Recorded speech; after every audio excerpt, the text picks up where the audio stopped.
Welcome back to my channel. This is Ashwini. तुम्ही माझे video पाहताय ते तुम्हाला आवडतायत यासाठी मी तुमची खूप खूप कृतज्ञ आहे. नेहमीप्रमाणे हाही व्हिडिओ पूर्णपणे पहा कारण फार महत्त्वाचा आहे. आजचा टॉपिक असणार आहे आपला नफा तोटा म्हणजे काय तर प्रॉफिट लॉस. प्रॉफिट लॉस हा अत्यंत महत्त्वाचा चॅप्टर आहे कारण याच्या आधारावर आपण शेकडीवारीची किंवा DIचे एक्झाम्पल्स वगैरे सॉल्व्ह करू शकतो. त्यामुळे नफा तोटा हे प्रकरण अगदी बेसिक पासून करणं फार गरजेचं आहे. ठीक आहे, चला तर मग चालू करूया. या प्रकरणामध्ये पहिला आपण 4 व्याख्या बघणार आहोत. खरेदी किंमत. खरेदी किंमत म्हणजे काय तर कॉस्ट प्राइस.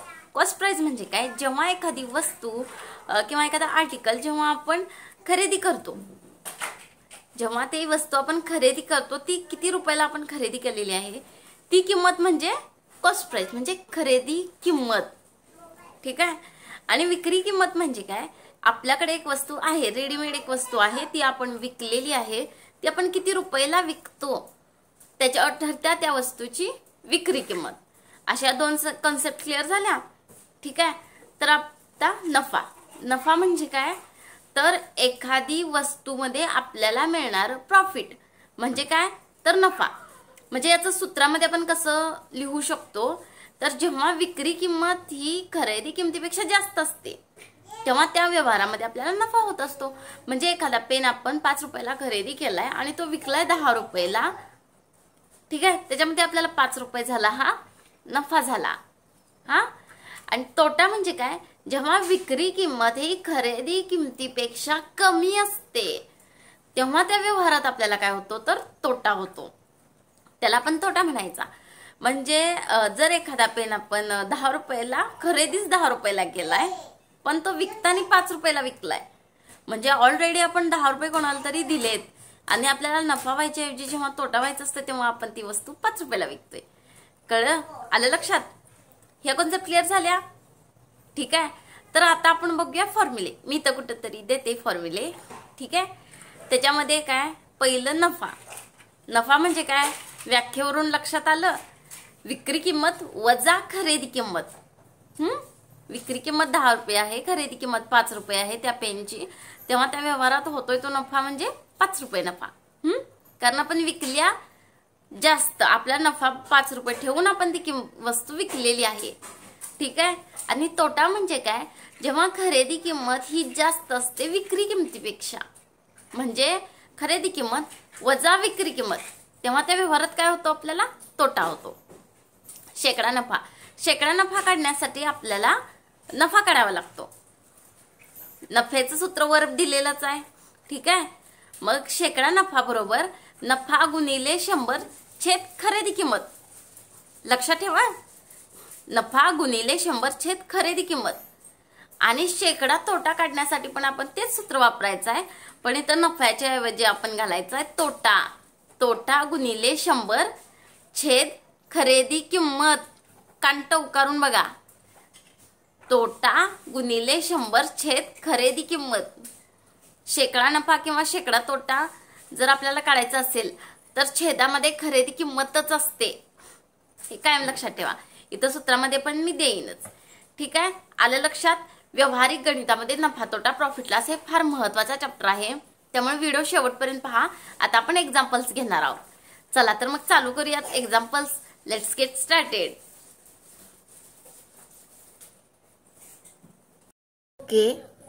ओके. तर एक्झाम्पल्स आपण बघूयात. नफा तोटा प्रॉफिट लॉस. ठीक आहे. फर्स्ट एक्झाम्पल असणार आहे आपलं, राहुलने एक जुनी स्कूटर 4700 रुपयाला खरेदी केली. 4700 रुपयाला खरेदी केली आणि रिपेरीसाठी 800 रुपये खर्च केले. बघा, व्यवस्थित लक्ष देऊन बघा गणित. राहुलने एक जुनी स्कूटर 4700 रुपयाला खरेदी केली आणि रिपेरीसाठी 800 रुपये खर्च केले आणि ती स्कूटर त्याने 5800 रुपयाला विकली. तर राहुलने शेकडा किती नफा मिळवला. बघा आता आपण उत्तर कसं सोडवतोय. स्कूटरची खरेदी किंमत पहिलं आपण काढू. स्कूटरची खरेदी किंमत बरोबर काय असणार आहे खरेदी किंमत 4,700 रुपयाला त्यानं खरेदी केली, पण त्यानं 800 रुपये पण रिपेअरसाठी खर्च केलेत की, म्हणजे त्याला ती स्कूटर पडली किती रुपयाला, प्लस 800, म्हणजे ती स्कूटर त्याला 5,500 रुपयाला पडली. ठीक आहे, म्हणजे 4,700 रुपयाला त्यानं खरेदी केली. ठीक आहे, म्हणजे खरेदी किंमत तुम्ही 4,700 लिहू शकत नाही, कारण त्यानं प्लस 800 रुपये आणि खर्च केले त्याच्या रिपेअरसाठी. ओके, त्यामुळे त्याची खरेदी किंमत झाली 5,500 रुपये. ठीक आहे, आणि विक्री किंमत किती आहे, त्यानं विकली किती रुपयाला, 5,800 रुपयाला ती स्कूटर त्यानं विकली, 5,800 रुपये. ठीक आहे, मग आता आपण नफा काढू शकतो. खरेदी किंमत मिळाल्या, विक्री किंमत मिळाल्या, मग नफ्याचं सूत्र काय, तर सेलिंग प्राइस, मी असं शॉर्टकटमध्येच लिहिते, सेलिंग प्राइस वजा कॉस्ट प्राइस. सेलिंग प्राइस म्हणजे विक्री किंमत, सीपी म्हणजे कॉस्ट प्राइस म्हणजे खरेदी किंमत. विक्री किंमत किती आहे त्याची, 5,800 रुपये, आणि कॉस्ट प्राइस किती आहे म्हणजे खरेदी किंमत किती आहे, आपण आत्ताच काढलेलं ते 5,500 रुपये, 5,500 रुपये. ठीक आहे, 5,800 वजा 5,500 किती, 300, म्हणजे या व्यवहारात त्याला 300 रुपये हा काय झालाय, नफा झालाय. पण आपल्याला काढायचं आहे काय, शेकडा नफा किती मिळवला. मग शेकडा नफ्याचं सूत्र काय आहे, सूत्र पाठ करून ठेवा बरं का. शेकडा नफा बरोबर इथं काय येणार, नफा येणार, नफा गुणिले 100 छेद खरेदी किंमत. नफा किती आपला, नफा 300 रुपये, हा 300 गुणिले 100 ॲज इट इज, छेद खरेदी किंमत किती आहे, कॉस्ट प्राइस किती आहे आपली, तर 5,500 रुपये, 5,500 रुपये आपली कॉस्ट प्राइस आहे. ठीक आहे, शून्यला शून्य गेले, शून्यला शून्य गेले, राहिले किती, 300 छेद 55. मग याला 5 ने भाग जातो का, तर जातो. हे 5 एके 5, 5 एके 5, 5 सक्क 30 आणि 0 म्हणजे 60 छेद 11. मग आपण असं लिहू शकतोय काय हो, की 11 पाचे 55 प्लस 5 असं लिहू शकतोय, म्हणजे 5.5/5 असं लिहू शकतोय की. ठीक आहे, कारण याचं सविस्तर स्पष्टीकरण मी इथं देते बरं का, म्हणजे तुम्हाला लक्षात यावं म्हणून. फक्त हे जर असं असेल तर 5 हा पूर्णांक आहे, हा, आणि त्याच्यावर काय 5/11, म्हणजे 11 इथं असते गुणिले चिन्ह आणि इथं असते अधिक चिन्ह, म्हणजे 5 इथं असते गुणिले चिन्ह, इथं असते अधिक चिन्ह. छेदात काय आहे, अंशात काय 5, छेदात काय 11, म्हणजे 11 पाचे 55 अधिक 5. आलं लक्षात, म्हणजे काय तर 60 छेद 11. आलं का लक्षात, म्हणजे आपलं उत्तर काय असणार आहे, राहुलने 5.5/11% नफा मिळवला. समजलं एक्झाम्पल, अगदी सोपं आहे, लक्ष देऊन बघा. अनेकदा रिवाइज करते. स्कूटरची खरेदी किंमत काय आपली 4,700 रुपयाला त्यानं खरेदी केली, पण रिपेअरसाठी आणि 800 रुपये खरेदी केले, मग त्याची किंमत किती झाली, 5,500 रुपये. हे काय झाली खरेदी किंमत, आणि विक्री किंमत त्यांनी दिलेलीच आहे, 5,800 रुपयाला त्यांनी विकल्या. मग आपण काढला नफा, नफा बरोबर विक्री किंमत वजा खरेदी किंमत. हे सूत्र लिहिलं, सूत्रात किमती घातल्या, नफा आला 300 रुपये. मग शेकडा नफा काढायचा आहे, मग शेकडा नफ्याचं सूत्र लिहिलं, सूत्रामध्ये किमती घातल्या, नफा गुणिले 100 छेद खरेदी किंमत, आणि हे एक्झाम्पल सोडवलं आणि आपल्याला मिळालं उत्तर. राहुलने 5.5/11% नफा मिळवला. कळलं, सोपं आहे. तर नेक्स्ट बघू. एका दुकानदाराने फॅनची विक्री किंमत 400 रुपये पासून 380 रुपये केली, तर त्या दुकानदाराला 2% तोटा वाढतो, तर त्या फॅनची खरेदी किंमत काय असेल. गणित हे 2 वेळा वाचायचं बरं का. एका दुकानदाराने फॅनची विक्री किंमत 400 रुपये पासून 380 रुपये केली. मग ह्या व्यवहारामध्ये जर त्याला 2% तोटा वाढतो, म्हणजे जेवढा तोटा होत होता त्यामध्ये 2% तोटा वाढतो.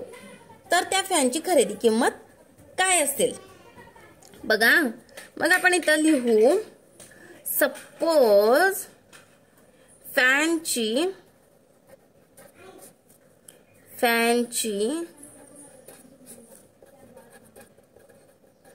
खरेदी किंमत बरोबर एक्स मानू.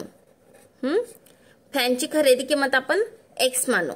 आता लक्ष द्या हा, तोटा हा 2% वाढतो. तोटा 2% वाढतो.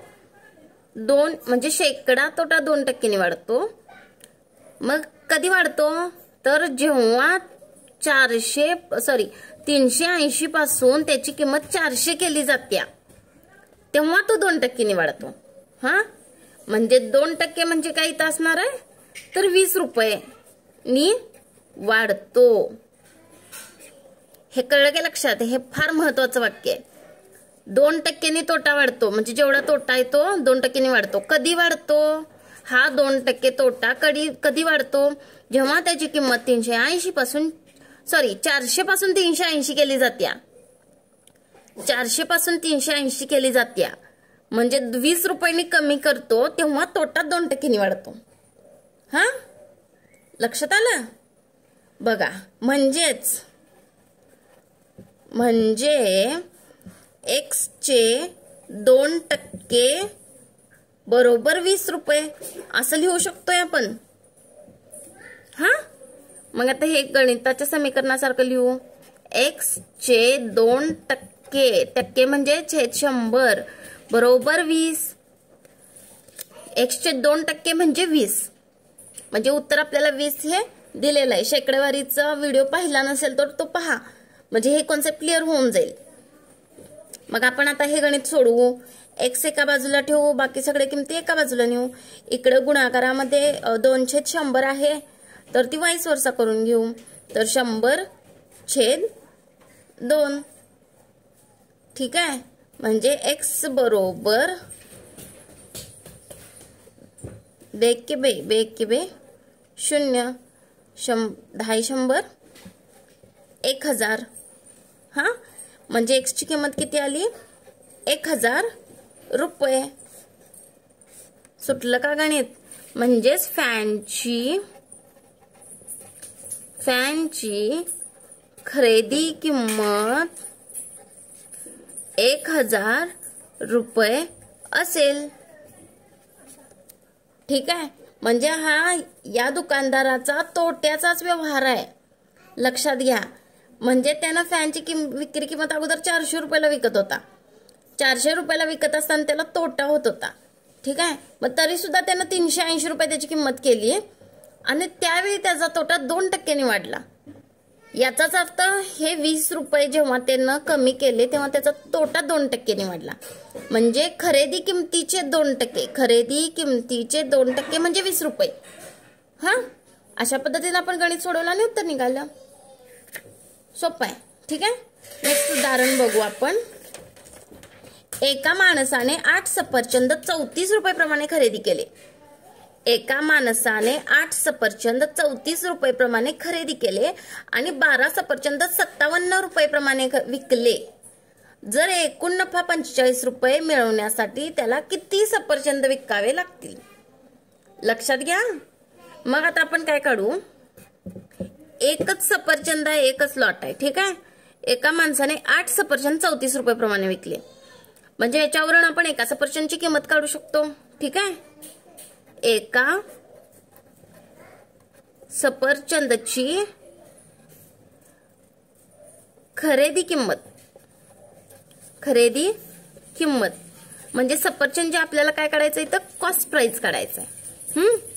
एका सफरचंदची 8. आता मी इथं तुम्हाला एक ट्रिक सांगते, काय लक्ष द्या. फक्त सिंपली असं लिहायचं, 8 सफरचंदला किती, 34 रुपये. गुणोत्तरासारखं आहे. ठीक आहे, 8 सफरचंद 34 रुपये. मग एक सफरचंद किती, तर एक्स मानू. मग इथं काय येणार, 8/1 येणार बरोबर 34/x येणार. मग हे तिरकस गुणाकार, 8x बरोबर 34. हा, मग x बरोबर 34/8. मग हे कळलं काय? मग हा भागाकार केल्यानंतर किती होतंय? एका सफरचंदची खरेदी किंमत ही किती असणार आहे? 4.25 रुपये, म्हणजे 4 रुपये 25 पैसे हो. हा, म्हणजे हे काही तर लिहिण्याचा भाग नाहीये.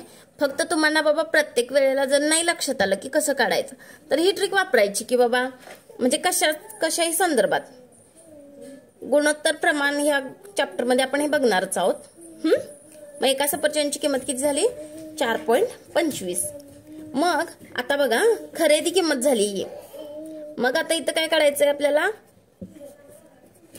एका सफरचंदची विक्री किंमत. हा, मग विकल्यात किती रुपयाला? त्यानं 12 सफरचंद 57 रुपये प्रमाणे विकल्यात. म्हणजे 57/12. हा, 57/12 हा भागाकार केल्यानंतर उत्तर काय मिळते आपल्याला? 4.75 रुपये, म्हणजे 4 रुपये 75 पैसे. ठीक आहे, म्हणजे 4 रुपये 75 पैशाने त्यानं एक सफरचंद प्रमाणे विकलाय. मग आता एका सफरचंद पाठीमागे नफा किती झाला? एका सफरचंद नफा 4.75 वजा 4.25 म्हणजे 50 पैसे नफा झालाय बघा त्याला. म्हणजे एक सफरचंद 50 पैसे, एका सफरचंद पाठीमागे त्यानं 50 पैसे मिळवून त्यानं हा व्यवहार केलेला आहे. मग आपल्याला काय काढायचं आहे? तर 45 रुपये मिळवण्यासाठी किती सफरचंद विकावे लागतील? हा, मग 45 रुपये मिळवण्यासाठी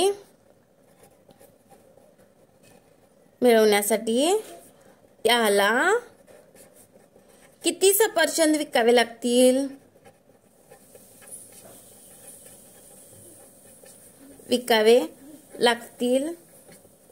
तर 45/0.50. हा, म्हणजे काय? तर आता बघा हे सोडवूयात आपण. 45 खाली दशांश चिन्ह आहे. मग दशांश चिन्ह काढण्यासाठी वर 2 शून्य वाढवायच्या, दशांश चिन्ह काढून 50 लिहायचे. म्हणजे उत्तर काय आलं? 90.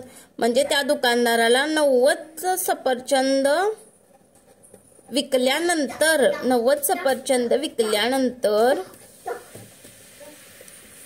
45 रुपये मिळतात. लक्षात आलं? म्हणजे त्यानं काय केलेलं? 8 सफरचंद 34 रुपये प्रमाणे घेतले आणि विकताना काय विकले? तर 12 सफरचंद 57 रुपये प्रमाणे ते विकले.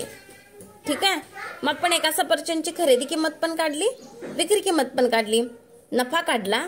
त्यानंतर मग हा भागाकार केल्यानंतर आपल्याला 90 सफरचंद असं उत्तर मिळालं. ठीक आहे, पुढचं उदाहरण बघूयात आपण. ओके, तर बघा हा नेक्स्ट उदाहरण. एका दुकानदाराने 70 किलो बटाटे 420 रुपयाला खरेदी केले आणि 6.5 रुपयाला 1 किलो प्रमाणे पूर्ण लॉट विकला.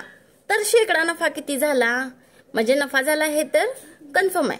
ठीक आहे, मग आपण हे एक्झाम्पल सॉल्व करताना काय करणार आहोत? तर एका बटाट्याची खरेदी किंमत काढणार आहोत पहिल्यांदा. 1 किलो बटाट्याची, 1 किलो बटाटेची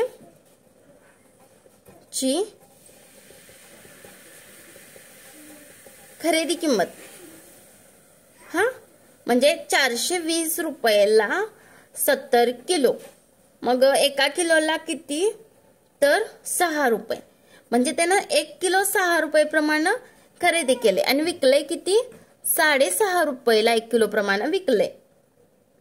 ठीक आहे, मग आपण बघा आता ह्याच्यामध्ये नफा किती झाला कसं कळणार आपल्याला? तर 6.5 रुपयाला 70 किलो. 6.5 रुपयाला 70 किलो त्यानं विकलेला आहे. म्हणजे 70 किलो बटाट्याची विक्री किंमत किती असणार आहे? तर 6.50 गुणिले 70 म्हणजे किती? तर 455 रुपये. हे 70 किलो बटाट्यांची विक्री किंमत आली आपल्याला. ठीक आहे. त्यानंतर 70 किलो बटाट्यांची खरेदी किंमत आपल्याला दिलेलीच आहे. खरेदी किंमत किती आहे? 420 रुपये. मग बघा आता आपल्याला काय करायचं आहे? नफा अगोदर काढायचा आहे. नफा किती झाला त्याला? विक्री किंमत किती आहे? 455 रुपये आणि खरेदी किंमत किती आहे? 420 रुपये. म्हणजे नफा किती झाला?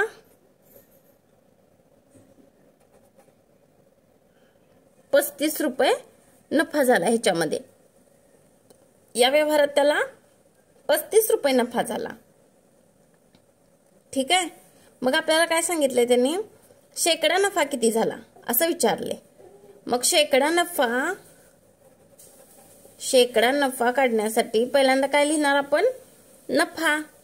नफा किती आहे? 35 रुपये गुणिले 100 छेद खरेदी किंमत किती आहे? 420 रुपये. 420 रुपये खरेदी किंमत आहे. ठीक आहे. मग आता हे गणित आपण सोडवू. 0 ला 0 गेले. मग आता याला कितीने भाग जातो?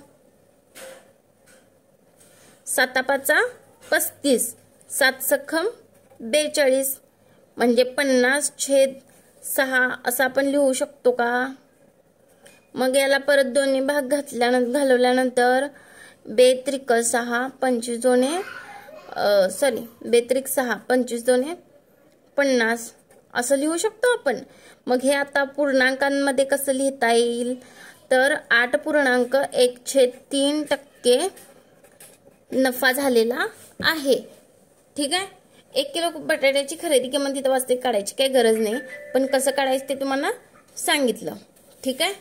म्हणजे ह्या दुकानदाराला पूर्ण बटाट्यांमध्ये 70 किलो बटाट्यांमध्ये 8.1/3% नफा झालेला आहे. ओके. पुढचं उदाहरण. जर 12 पेनची खरेदी किंमत ही 8 पेनची विक्री किंमत असेल तर शेकडा नफा किती? ओके. म्हणजे 12 पेनची खरेदी किंमत ही 8 पेनची विक्री किंमत आहे. म्हणजे ऑब्व्हियसली ह्याच्यामध्ये नफा आहे. मग आपल्याला काढायचं काय? तर शेकडा नफा किती आहे. ठीक आहे. कसं सोडूयात बघा. 1 पेनची खरेदी किंमत 1 रुपये मानू. ओके. 1 पेनची खरेदी किंमत 1 रुपये मानू. मग 12 पेनची खरेदी किंमत किती झाली? 12 पेनची खरेदी किंमत किती झाली? 12 रुपये. ठीक आहे. म्हणजेच 8 पेनची खरेदी किंमत किती झाली? 8 पेनची विक्री किंमत किती झाली? तर 8 पेनची विक्री किंमत ही 12 पेनची खरेदी किंमत आहे. त्यामुळे 8 पेनची विक्री किंमत झाली 12 रुपये. ओके. आणि 1 पेनची खरेदी किंमत 1 रुपये आहे. त्याप्रमाणे 8 पेनची खरेदी किंमत 8 रुपये झाली. ठीक आहे. मग हे इतकं सविस्तर लिहायची गरज नाही, पण तुम्हाला लक्षात यावं यासाठी मी लिहिले. ठीक आहे. म्हणजे नफा कसा झाला आता आपला? विक्री किंमत 8 पेनची विक्री किंमत 12 रुपये वजा 8 पेनची खरेदी किंमत 8 रुपये म्हणजे 4 रुपये काय झाला? आपला नफा झाला. आपल्याला काय काढायचं आहे? शेकडा नफा. शेकडा नफा बरोबर. मग आपलं सूत्र कसं येणार? नफा गुणिले 100 छेद खरेदी किंमत. मग नफा किती आहे? 4 रुपये गुणिले 100 आणि खरेदी किंमत किती आहे? 8 पेनची खरेदी किंमत 8 रुपये छेद 8. 4 एके 4 4 दोन्ही 8 बेकी 50 म्हणजे शेकडा 50 नफा झालेला आहे. ठीक आहे. शेकडा नफा आलं लक्षात? इतकं सोपं आहे हे. पण कसं आहे, प्रश्नामध्ये काय दिलंय आणि आपल्याला काय काढायला सांगितले हे जेव्हा आपल्याला कळेल तेव्हा ते उदाहरण सुटत असतं. त्यामुळे शक्यतो प्रश्न 2 वेळा वाचून मग ते उदाहरण सोडवत जावा. ठीक आहे. हे बेसिक आहेत गणित, ही उदाहरणं बेसिक आहेत. हे जर तुम्हाला कळलं तर हे नफा तोटाच्या बेसिक कॉन्सेप्ट तुमच्या क्लिअर होऊन जातील. ठीक आहे. जर एखादं उदाहरण नसेल समजलं तर ती तुम्ही मला कमेंट्समध्ये सांगा, मी ते परत रिवाइज करून व्हिडिओ टाकेन. ओके. पाहिलात का व्हिडिओ पूर्ण? कारण सगळे एक्झाम्पल्स वेगळे आहेत, नवीन आहेत आणि ते फार इम्पॉर्टंट आहेत. म्हणजे कॉस्ट प्राइस, सेलिंग प्राइस, नफा तोटा वगैरे ह्या गोष्टी आहेत त्या बारकाव्याने जर तुम्ही केला तर तुम्हाला DIचे एक्झाम्पल्स वगैरे सोडवण्यासाठी फार हेल्पफुल होईल. कारण प्रत्येक ठिकाणी ट्रिक्स उपयोगात येत नाहीत. आपल्याला बेसिक हे क्लिअर असणं फार गरजेचंच असतं. हा व्हिडिओ पूर्णपणे पहा तुम्ही, सगळे एक्झाम्पल्स पहा आणि काय अडचणी असतील तर ते कमेंट्समध्ये मला नक्की सांगा. आणि व्हिडिओ आवडला का ते सुद्धा नक्की सांगा. Okay. Like share subscribe my channel. Thank you. Bye bye.